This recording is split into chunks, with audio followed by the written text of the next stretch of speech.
Školsko zvono.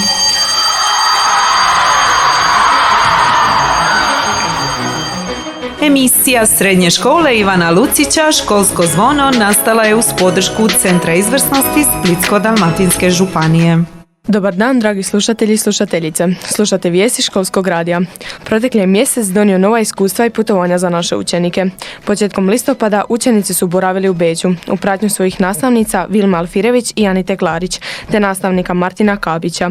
Tijekom trodnevnog putovanja obišli su brojne znamenitosti, a kući su se vratili puni dojmova i lijepih uspomena. Putovalo se i krajem listopada kada su učenici u pratnji nastavnice Anite Vuletin i Danijele Šustić te ravnateljice Vjekoslave Radić posjetili komunu Čena Kolo u Međugorju, gdje su ih duboko dirnula svjedočanstva članova zajednice. Put ih je odveo i do Mostara, gdje su unatoč kiši uživali u zajedništvu, pjesmi i vedrom raspoloženju. Sudjelovali smo i na međunarodnoj konferenciji Klimatske promjene i baština, izazovi i odgovori u priobalnom i zaštićenim područjima u kantunu kulture. Događaj je organizirala regionalna razvojna agencija Splitsko-dalmatinske županije, a okupio je brojne stručnjake iz Hrvatske i Italije. Tema konferencije bila je utjecaj klimatskih promjena na kulturnu i prirodnu baštinu, s posebnim naglaskom na priobalna UNESCO područja. Bilo je to još jedno vrijedno iskustvo koje našim učenicima omogućilo da iz prve ruke čuju i razmotre aktualne globalne izazove. Školsko zvono.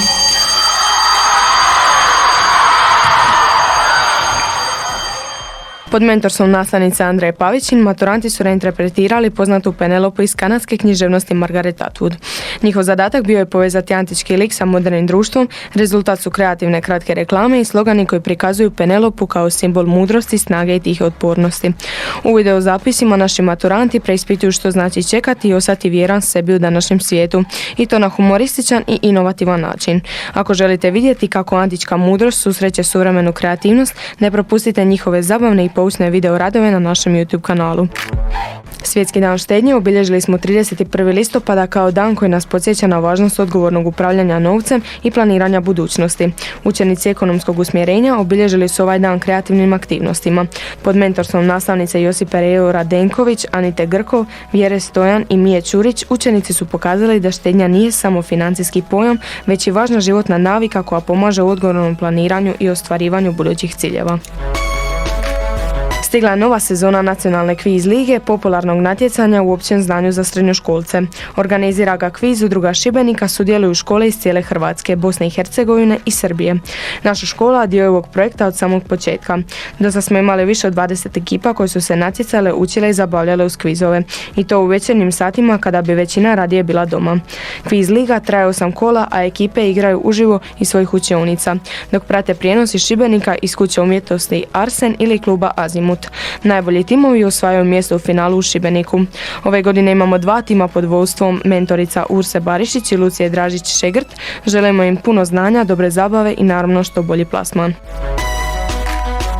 Učenici naše škole ostvarili su izniman uspjeh na ovogodišnjem nacionalnom natječaju Oboji svijet. Među 255 radova iz cijele Hrvatske nagrađena su čak 2 rada naših učenika. U kategoriji Oboji svijet riječju nagrađena je Karla Milovac za svoj rad Ruža, dok je u kategoriji Oboji svijet glazbom priznanje osvojio glazbeni uradak Sloboda, čiji autor glazbe i teksta Andrija Vulas uz vizualni plakat Karmen Bodrožić-Đokić i Klare Radić. Ponosni smo na njihove uspjehe i kreativnost, a zahvaljujemo i mentorici Aniti Klarić na podršci u stvaranju nagrađenih radova. Nagrađenu glazbu moći ćete čuti u drugom dijelu naše emisije. Učenici 1. D i 3. D razreda uz podršku pedagoginje i psihologinje škole sudjelovali su u međunarodnom obilježavanju Dana znanosti pod nazivom Sad za znanost. Ta inicijativa pružila je učenicima priliku da se upoznaju sa najnovijim znanstvenim otkrićima, razvijaju kritičko razmišljanje, istraživački duh te na zabavan i edukativan način osjete važnost znanosti u svakodnevnom životu. Sudjelovanje naših učenika pokazuje kako mladi uče i stvaraju kroz znanost, povezujući školu sa međunarodnom zajednicom znanstvenika i entuzijasta. Školsko zvono.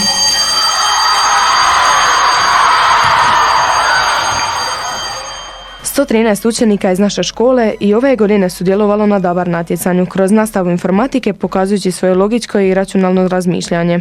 Natjecanje su nadzirale nastavnice Ursa Barišić, Ema Mioć i Antonija Đapić. Neki su učenici postigli izvrsne rezultate, a organizatori i nastavnici čestitaju svima na trudu i postignućima. DABAR natjecanje održano je u organizaciji Udruge suradnici u učenju uz podršku Hrvatskog saveza informatičara, Visokog učilišta Algebra i Karneta pod pokroviteljstvom Ministarstva znanosti, obrazovanja i mladih. Naši učenici Lionel Najmarević i Ana Lučić pod mentorstvom nastavnice Anite Vuletin dokazali su da Vukovar nikada nije bio zaboravljen. Njihovi su radovi odabrani na natječaj učeničkih uradaka u organizaciji Hrvatske udruge Benedikt, te su predstavljeni na glazbeno-scenskoj večeri Hrvatska je riječ koju naučih od majke, na kojoj su sudjelovalo 19 škola iz Splitsko-dalmatinske županije.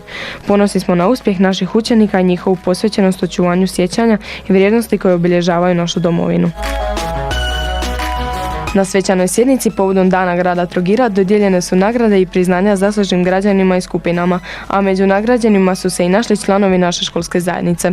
Posebne čestitke upućujemo nastavniku Vilku Stojanu, dobitniku nagrade grada za izniman doprinos edukaciji trogirske djece kroz 40-godišnji profesorski rad, kao i za promicanje sporta i novinarstva. Također sa velikim ponosom ističemo i naše učenike iz ekipe iz kantuna, dobitnike skupne nagrade za osobi doprinos kulturnom životu Trogira i razvoju zajednice. Čestitamo svim nagrađenima na priznanju i zalaganju. U sklopu mjeseca borbe protiv ovisnosti posjetio nas je policijski službenik Ante Radoja iz Odjela za prevenciju Policijske uprave Splitsko-dalmatinske. Učenici prvih razreda sudjelovali su u zanimljivom i interaktivnom predavanju na temu prevencija ovisnosti i zloupotrebe droga u sklopu projekta Zdrav za 5. Projekt potiče zdrave životne navike, odgovorno ponašanje i informiranost o štetnosti alkohola, droga, kockanja i drugih različitih ponašanja. Policijski službenik je približio učenicima ozbiljnost ovih tema, govorio o zakonskim odredbama i odgovornom ponašanju, a brojna pitanja učenika pokazala su koliko su zainteresirani i uključeni. U središnjem dijelu emisije donosimo ovaj intervju sa gospodinom Radojom, a do tada poslušajte kako je naš školski zbor pod mentorstvom nastavnice Maje Vidović u odgojno-obrazovne svrhe obradio pjesmu Pravila. Ova izvedba najava je posebne suradnje sa policijskom postajom Trogir i osnovnom školom majstora Radovana u sklopu programa Cimaj TV-a. Ja sam Mirna Gujina i slušali ste vijesti Srednje škole Ivana Lucića. Ostanite i dalje u programu s nama.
Dobar dan, dragi slušatelji Školskog radija. Studeni i prosinac donose nam mjesec borbe protiv ovisnosti.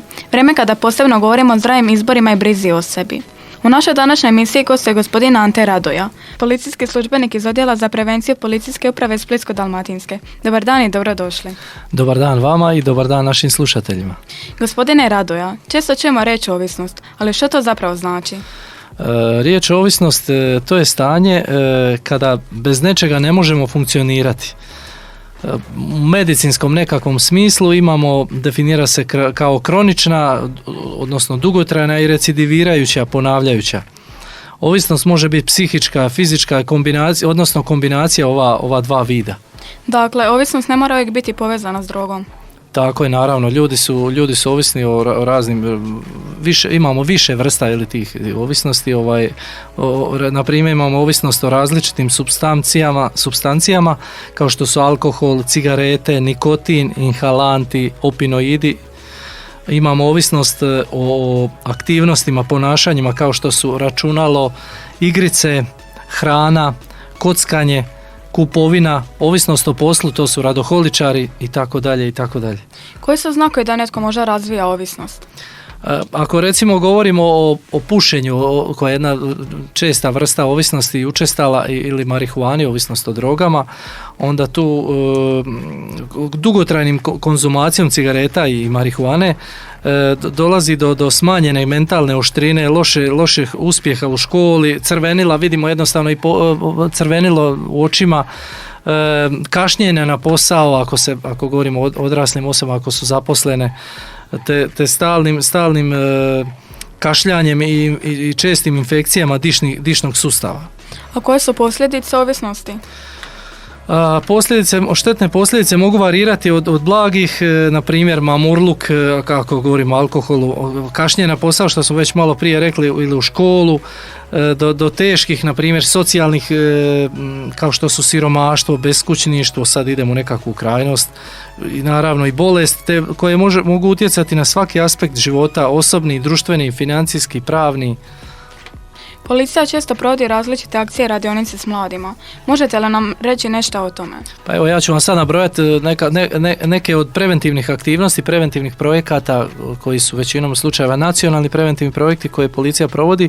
Imamo jedan projekt koji se zove Poštujte naše znakove, u kojima su obuhvaćeni učenici prvih razreda osnovnih škola, gdje policajci posjećuju osnovne škole, upoznavaju djecu, malu djecu, znači prvašiće, sa opasnostima kojima će se susresti u prometu, odnosno kako pravilno prelaziti cestu, što znači znakovi na semaforu. Onda imamo projekt Zajedno više možemo, koji su ciljana skupina su učenici 4. i 5. razreda, gdje dolazimo u škole, pričamo djeci o takozvanim rizičnim ponašanjima, pušenje cigarete, pušenje, alkohol, droge. Onda 5. razred imamo radionicu nastavak, to je druga komponenta ovoga projekta Zajedno više možemo, gdje imamo jednu radionicu rješavanje problema, 3 zamišljena problema kroz igru, kroz zabavu prođemo s njima. Onda treća komponenta ovog projekta je predavanje roditeljima učenika 6. razreda, gdje njima pričamo o tome šta smo njihovoj djeci govorili, upozoravamo ih na noćne izlaske, dokoliko njihovo dijete samo može biti vani, dokoliko sati bez njihovog nadzora i tako dalje i tako dalje. Imamo još projekt Zdrav za 5, gdje učenicima 8. razreda osnovnih škola pričamo o prevenciji ovisnosti o alkoholu, učenicima srednjih škola 1. razreda srednje škole o prevenciji ovisnosti o drogama. Također imamo jedan projekt koji se zove Zajedno, koji se odnosi na trgovinu ljudima. Tu su obuhvaćeni učenici završnih razreda koji se vrlo često znaju biti pomoću nekakvih prevara odvedeni u inozemstvo, da pod izlikom da će imati dobro plaćen posao, na kraju završe u nekakvo roblje ili nekakvu prostituciju ili ne znam, nekakve jako ružne stvari. Imamo projekt Sigurnost u cestovnom prometu, to je isto za učenike završnih razreda, kako da ih pripremimo za vožnju, da će danas sutra biti polagati vozački i tako dalje. Imamo projekt Sigurnost i samozaštitnom ponašanju biciklista, to su učenici od 2. do 8. razreda, gdje ih vodimo na poligon na Turskoj kuli u Splitu, gdje uče se vještinama vožnje bicikla.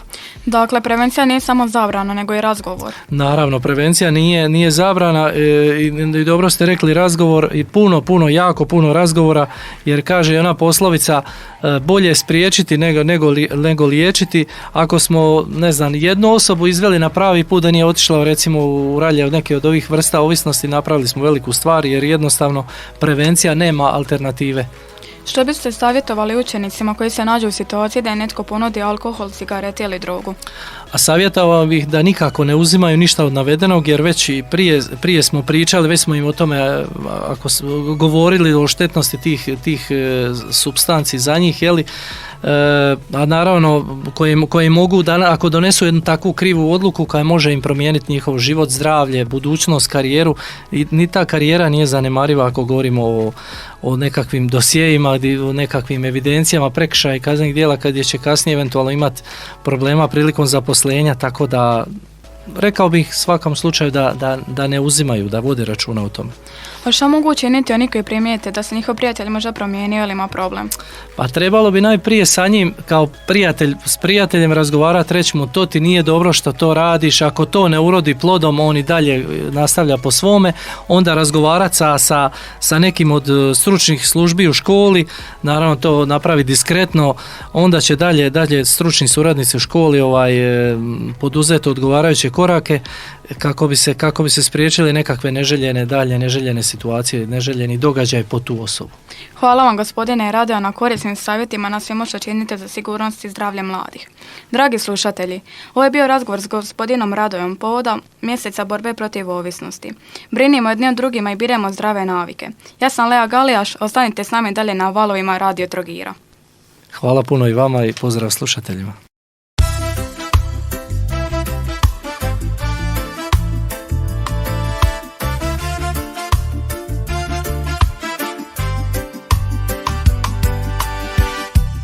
Gledam svit i vidim razliku, ne po duši nego po pogledu. Rodna ravnopravnost skriva se u šutnji, u strahu od glasa. Kad njezin trud ostane neprimjećen, a njegov se slavi bez klasa. Al svijet se minja korak po korak, rič po rič, glas po glas. Vidim podjele u boji, u vjeri, u ričima što dijele nas. A sve što tribamo je stat, slušat i shvati da most nije slabost. Biti stranac znači bit pogledan, prije nego saslušan. Znači tražit svoje mjesto u tuđem snu, ali to znači imat hrabro srce. Jer svaki stranac nosi novu svitlost, novo pitanje, možemo li biti ljudi prije nego narodi? Sloboda znači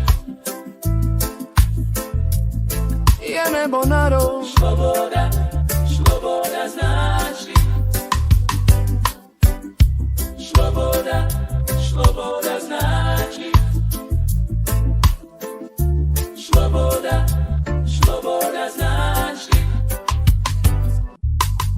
sloboda znači disat bez maske, govorit bez straja, volit bez granica.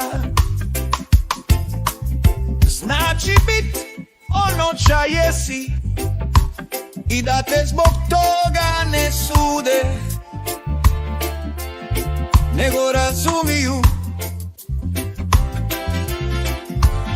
Škola i razredka mjesto prihvaćanja,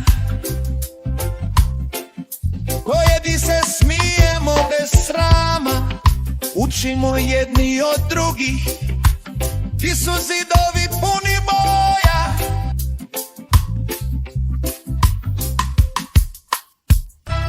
sloboda znači sloboda znači sloboda znači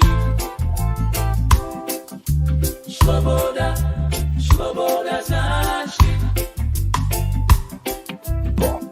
Moja poruka svitu je da je život kratak. Nima vremena za mrzit, jednostavno moramo naučiti volit i to je sve.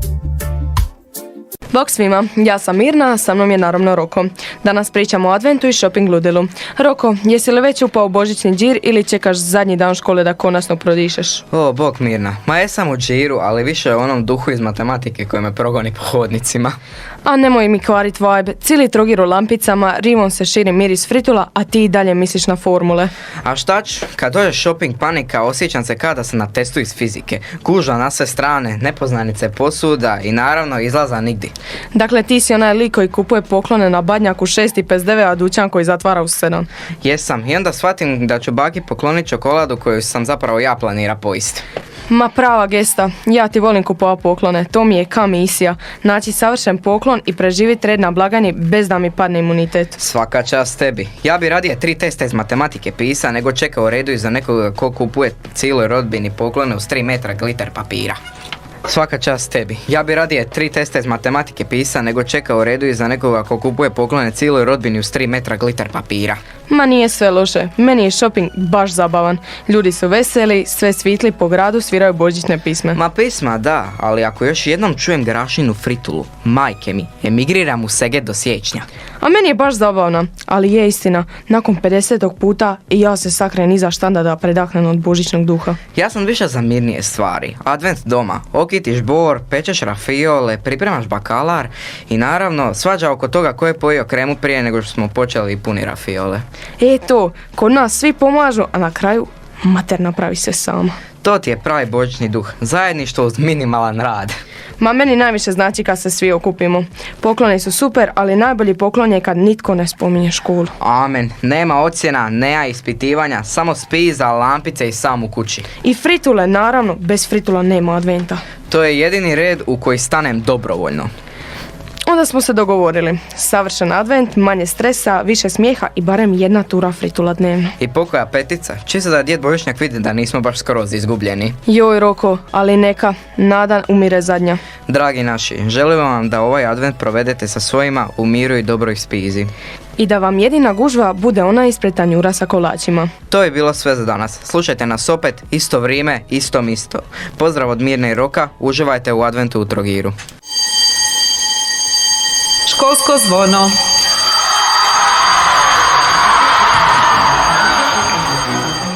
Emisija Srednje škole Ivana Lucića Školsko zvono nastala je uz podršku Centra izvrsnosti Splitsko-dalmatinske županije.